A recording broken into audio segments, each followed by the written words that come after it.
दोस्तों, ये कहानी शुरू होती है समुद्र मंथन से जुड़ी पौराणिक कथा। यूं तो हिंदू धर्म में कई ऐसी पौराणिक कथाएं हैं जिसमें देवताओं और असुरों के बीच युद्ध कथाएं प्रचलित हैं, मगर सबसे ज्यादा प्रचलित कथा है समुद्र मंथन। आइए जानते हैं समुद्र मंथन से जुड़ी पौराणिक कथा।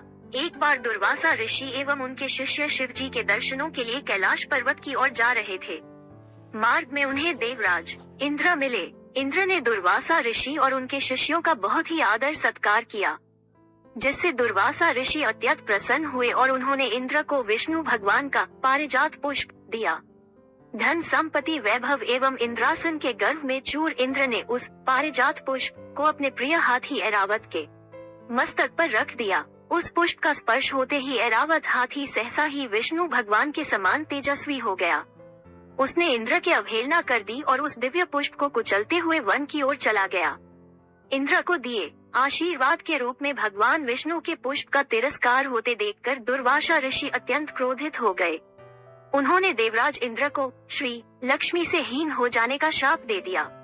दुर्वासा ऋषि के शाप के फलस्वरूप लक्ष्मी उसी क्षण स्वर्गलोक को छोड़कर अदृश्य हो गई। लक्ष्मी के चले जाने से इंद्र आदि देवता निर्बल और श्रीहीन हो गए। उनका सारा धन वैभव लुप्त हो गया। जब ये खबर दैत्यों असुरों को मिली तो उन्होंने स्वर्ग पर आक्रमण कर दिया और देवगण को पराजित कर स्वर्ग पर अपना कब्जा जमा लिया। उसके बाद निराश होकर इंद्र देव गुरु बृहस्पति और अन्य देवताओं के साथ ब्रह्मा जी की शरण में पहुँचे। तब ब्रह्मा जी बोले, देवेंद्र इंद्र, भगवान विष्णु के भोग रूपी पुष्प का अपमान करने के कारण रुष्ट होकर भगवती लक्ष्मी तुम्हारे पास से चली गई है। यदि तुम उन्हें पुनः प्रसन्न करने के लिए भगवान नारायण की कृपा दृष्टि प्राप्त करो तो उनके आशीर्वाद से तुम्हें खोया वैभव स्वर्ग पुनः मिल जाएगा। भगवान विष्णु द्वारा समुद्र मंथन का उपाय इंद्र और अन्य देवताओं के आग्रह पर ब्रह्मा जी भी उनके साथ भगवान विष्णु की शरण में पहुँचे। वहाँ पर ब्रह्म भगवान विष्णु भगवती लक्ष्मी के साथ विराजमान थे। सभी देवगण भगवान विष्णु की स्तुति करते हुए बोले, हे प्रभु, आपके श्री चरणों में हमारा कोटि कोटि प्रणाम। भगवान, दुर्वासा ऋषि के शाप के कारण माता लक्ष्मी हमसे रूठ गई है और दैत्यों ने हमें पराजित कर स्वर्ग पर अधिकार कर लिया है। अब हम आपकी शरण में हैं, हमारी रक्षा कीजिए। हम सब जिस उद्देश्य से आपकी शरण में आए हैं, कृपा करके आप उसे पूरा कीजिए। भगवान विष्णु त्रिकालदर्शी हैं। वे पल भर में ही देवताओं के मन की बात जान गए।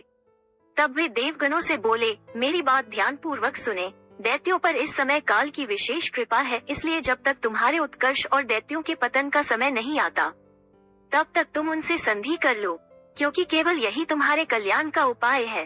क्षीर सागर के गर्भ में अनेक दिव्य पदार्थों के साथ साथ अमृत भी छिपा है। उसे पीने वाले के सामने मृत्यु भी पराजित हो जाती है। इसके लिए तुम्हें समुद्र मंथन करना होगा। ये कार्य अत्यंत दुष्कर है, अतः इस कार्य में दैत्यों से सहायता लो।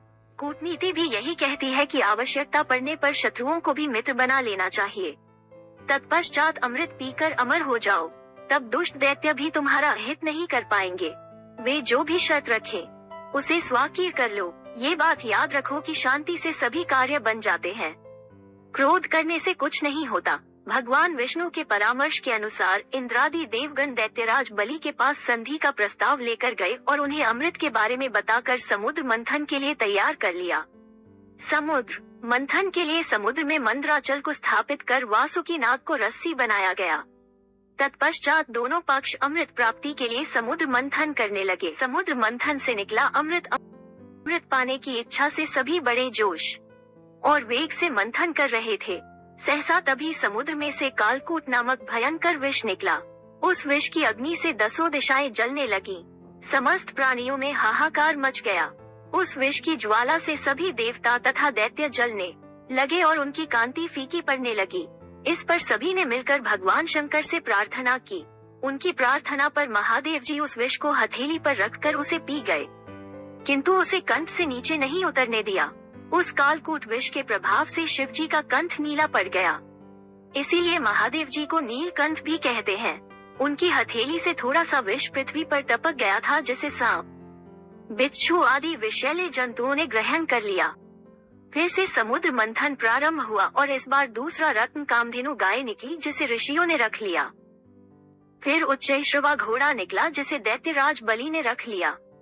उसके बाद ऐरावत हाथी निकला जिसे देवराज इंद्र ने रख लिया। ऐरावत के बाद कौस्तुभ मुनि समुद्र से निकली, उसे विष्णु भगवान ने रख लिया। फिर कल्प वृक्ष निकला और रंभा नामक अप्सरा निकली, इन दोनों को देवलोक में रख लिया गया। आगे फिर समुद्र को मथने से लक्ष्मी जी निकली। लक्ष्मी जी ने स्वयं ही भगवान विष्णु को वर लिया। उसके बाद कन्या के रूप में वारुणी प्रकट हुई जिसे दैत्यों ने ग्रहण किया। फिर एक के पश्चात एक चंद्रमा, पारिजात वृक्ष तथा शंख निकले और अंत में धन्वंतरी वैद्य अमृत का घट लेकर प्रकट हुए। धन्वंतरी के हाथ से अमृत को दैत्यों ने छीन लिया और उसके लिए आपस में ही लड़ने लगे। देवताओं के पास दुर्वासा के शापवश इतनी शक्ति रही नहीं थी कि वे दैत्यों से लड़कर उस अमृत को ले सके, इसलिए वे निराश खड़े हुए उनका आपस में लड़ना देखते रहे।